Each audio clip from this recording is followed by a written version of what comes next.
এই সৎসঙ্গ করার আমাদের উদ্দেশ্যটা কি? না, সৎসঙ্গ করলে আমরা কিছু শিক্ষা লাভ করি এবং সতের সহিত আমরা সংযুক্ত হতে চেষ্টা করি বা সংযুক্ত হই।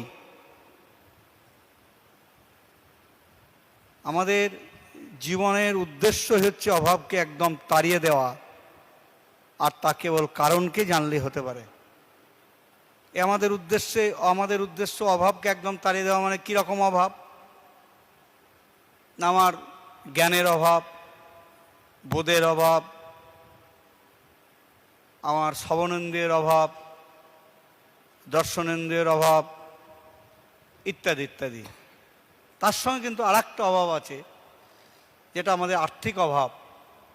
এই আর্থিক অভাবটা কিন্তু অনেক সময় মিটে যেতে পারে যদি আমরা সচেতন হই। কিন্তু এই সমস্ত কিছু জিনিসগুলো আছে যেগুলো নার্ভের সমস্যা আছে বা ইত্যাদি ইত্যাদি যে সমস্যাগুলো আছে, এগুলো মেটানো কিন্তু খুব আমাদের সমস্যায় সংকুল হয়ে দাঁড়ায়। কিন্তু আমরা আমার জীবনের যিনি ইষ্ট, যিনি আমার প্রিয় পরম শ্রী শ্রী ঠাকুর অনুকূলচন্দ্র, তাকে যদি আমাদের জীবনে, আমি আমার ব্যক্তিগত জীবন, দাম্পত্য জীবন, পারিবারিক জীবন, সমাজ জীবন এবং রাষ্ট্রীয় জীবনে, এতগুলো জীবনে যদি আমরা জানার চেষ্টা করি, তাহলে কিন্তু আমাদের জীবনগুলো তত্তরে হয়ে যায়। কিন্তু আমাদের কতগুলো জিনিস আছে। ঠাকুর একটা বাণী বললেন, ভালোবাসিস অনেক বলিস, নির্দেশ মেনে চলিস না, ঠিকই জানিস প্রিয়কে তুই স্বার্থ ছাড়া মানিস না। আমরা আমার প্রিয় পরম শ্রী শ্রী ঠাকুর অনুকূলচন্দ্র, আমার ইহকাল এবং পরকাল, তাকে আমরা অনেক ভালোবাসি এবং আমরা অনেক কিছু তার কথা বলি, কিন্তু তার নির্দেশ মেনে আমরা চলি না। তিনি যেটা বলছেন, উষায় নিশায় মন্ত্র সাধন চলাফেরায় জপ, যথাসময় ইষ্ট নির্দেশ মূর্ত করায় তপ, এটা কিন্তু আমরা করি না বা করার চেষ্টা করি না। আমরা ইষ্টভীতিটা করি না, তাহলে কিন্তু তার নির্দেশ আমরা পালন করি না। তিনি বলছেন, দীক্ষা নিলে জানিস মনে, ইষ্টভীতি করতেই হয়, ইষ্টভীতি বিহীন দীক্ষা কভু কিরে চেতন রয়। এইগুলো যদি আমরা জেনে শুনে যদি আমরা ইষ্টভীতিটা না করি, তাহলে করার কিছু নাই। আবার বললেন, হোস না ধ্যানী হোস না যোগী, গোসাই গোবিন্দ যায় না হোস, যজন যাজন ইষ্টভীতি না করলেই তুই কিছুই নোস। তাহলে আমরা গোসাই হই, আর আমরা ধ্যানী হই, আর যোগী হই, কিন্তু আমরা যদি যজন যাজন ইষ্টভীতি না করি, তাহলে কিন্তু ঠাকুর বলছেন তুই কিছুই নোস। একটা মানুষের এই যে ঠাকুর এগুলো বলছেন, এইগুলোর মাধ্যম দিয়ে আমরা কি জানতে পারি? না, ইষ্টভীতে দীক্ষা চেতন। ঠাকুর বলছেন এই ইষ্টভীতির মাধ্যম দিয়ে একটা দীক্ষা চেতনা লাভ হয়। আমরা ক পয়সা করছি, ক টাকা করছি, এটা কিন্তু ইষ্টভীতির মূল নিয়ম নয়। তাকে দেওয়ার আবেগ, তাকে না দিয়ে আমি খাবো না, এটা যদি আমার জীবনের একটা ব্রত হয়, তাহলে কিন্তু আমার জীবনটা তত্তাজা হয়ে উঠবে। আর আমি যদি বলি না, এগুলো আমি করব না, কীর্তন করব, প্রার্থনা করব, সমস্ত কিছু করব, কিন্তু এটা করব না, তাহলে কিন্তু হবে না। তার কারণ এটা আমার বা আপনার কথা নয়, এটা শ্রী শ্রী ঠাকুর অনুকূলচন্দ্র কথা। তার কারণ আমার মতো তিনি ওই পয়সার কাঙাল নন। তিনি বলেছেন যে আমাকে ঠাকুর সাজিয়ে ভক্ত হইও না, তোমার ঠাকুরত্ব না জাগলে কেউ তোমার কেন্দ্র নয়, ফাঁকি দিলে ফেতে হবে তাই।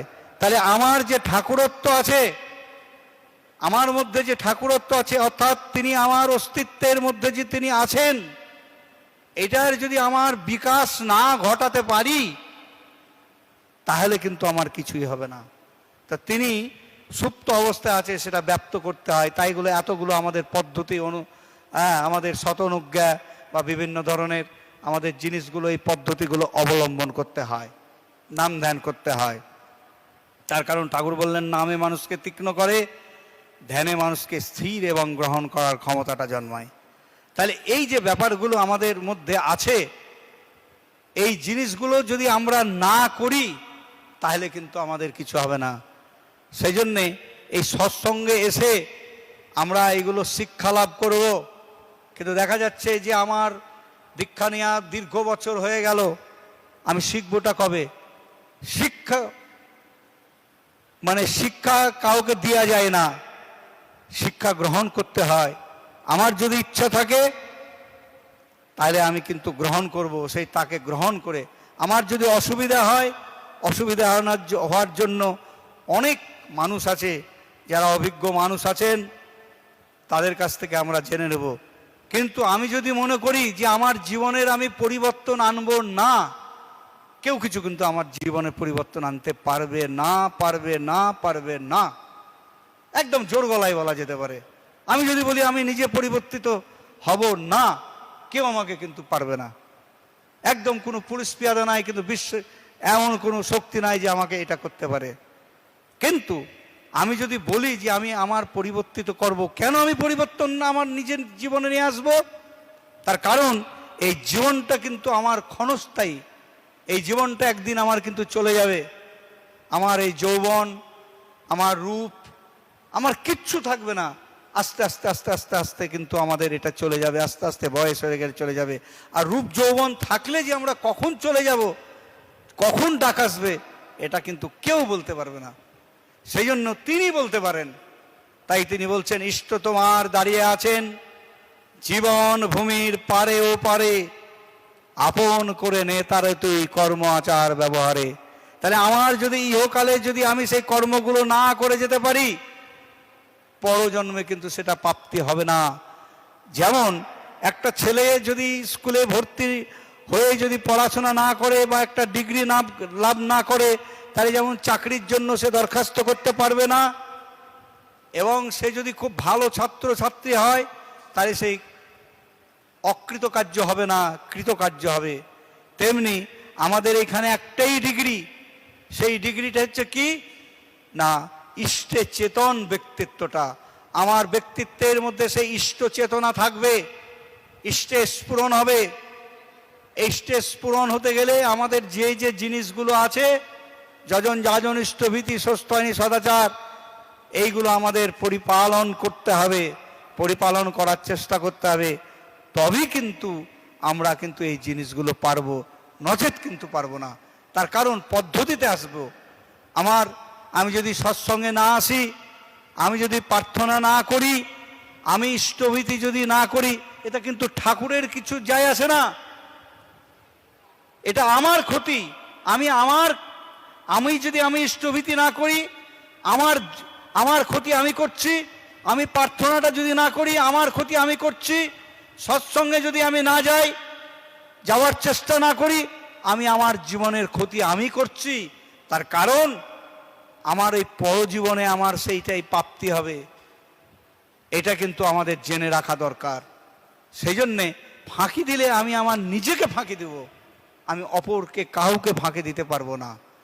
তার কারণ ঠাকুর বলছেন, ফাঁকি দিলে পেতে হবে তা। সেই জন্য আর আমি সময় নেব না। আপনাদের প্রত্যেকের মঙ্গল কামনা করে আমি আমার সংক্ষিপ্ত বক্তব্য শেষ করছি। জয় গুরু।